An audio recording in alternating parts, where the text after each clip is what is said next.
Ako si Manuel Ian Sipin ay nakatira sa suburban village, Rodriguez Rizal. Isang lugar na higit na mas mataas ang level ng lupa kumpara sa Banaba na mas mababa ang kinalalagyan. Ang Banaba ay nakikita namin bilang isang kapatid na komunidad. Mahalaga rin na bukas ang komunikasyon namin sa Banaba, lalo na sa time ng pagkakaroon ng kalamidad. Dahil ang ilog po na dumadaloy mula sa amin, ang tutunguhin ay doon mismo sa Banaba. Kasi po meron tayong may tinatawag na delay time period na kung yung time na yun na ang taas ng level ng tubig sa amin dito ay 3 metro halimbawa. Bago umakyat yun ng 3 metro sa Banaba ay lilipas muna ng sabihin natin 30 minuto. Normally text lang. Ibig sabihin po, kapag mataas na pong ilog dito, mahalaga po na malaman ng mga taga Banaba kung ano na ang level. Para po meron pa po silang oras. Kung kailangan po nilang maglikas, may oras pa po sila.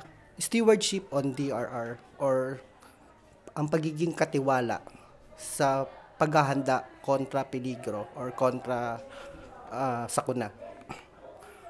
Dati, itinuro po sa amin na ang paghahanda ay parang isang siyensya. Para siyang, para siyang pag-aaral lang na pwede mong gawin, may tama, may mali.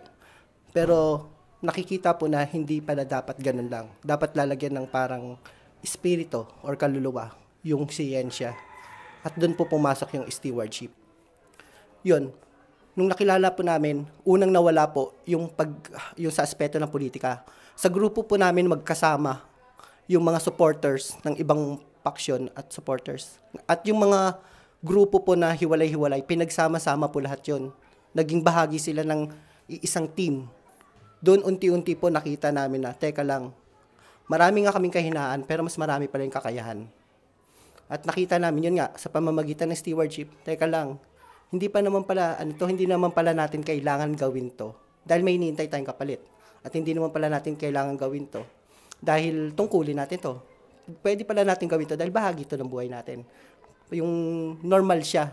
Hindi mo na kailangan maglabas pa ng panibagong effort or lakas para lang gawin ang isang bagay na yun. Normal na gagawin mo yan. Para lang siyang pagtulog, para lang siyang pagkain. Ganon. Para sa akin, ang buhay katiwala ay gaya nga ng sinabi ko, siya ay fuel or siya ay gatong. Ito yung nagiging kadahilanan ko para gumising sa umaga.